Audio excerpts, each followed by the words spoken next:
Most of the పీపుల్లో జరుగుతుంది ఈ stuck అవ్వడం అనేది ఏదో ఒక ప్యాటర్న్లో.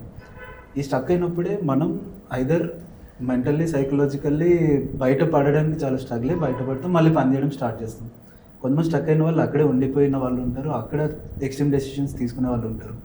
లైక్ ఈ స్టక్ అవ్వడం అనే కాన్సెప్ట్ మీద డిస్కస్ చేస్తే like how can we come out from that. ఎన్ని సిచ్యువేషన్స్ అందరికీ వస్తాయి యాక్చువల్గా, రాని వాళ్ళు ఏమి ఉండరు, అందరికీ రకరకాల సిచ్యువేషన్స్ వస్తూ ఉంటాయి. During that time you have to hold on.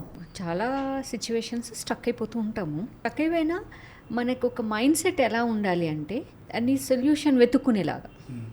మనకి చాలా కొన్ని ఒత్తిడైన సిచ్యువేషన్స్ ఎలా వస్తాయంటే ఇంకా ఆ టైంకి యాక్చువల్గా ఏం మార్గం కనిపించదు. ఆ కనిపించని సమయాలు వచ్చినప్పుడు కొన్ని రోజులు ఉంటాం దాంట్లోనే, దట్స్ ఓకే. కానీ ఏంటంటే కొన్ని రోజులు ఉన్న తర్వాత మనకే అనిపిస్తుంది ఇలా కాదు కదా నేను ఉండాల్సింది,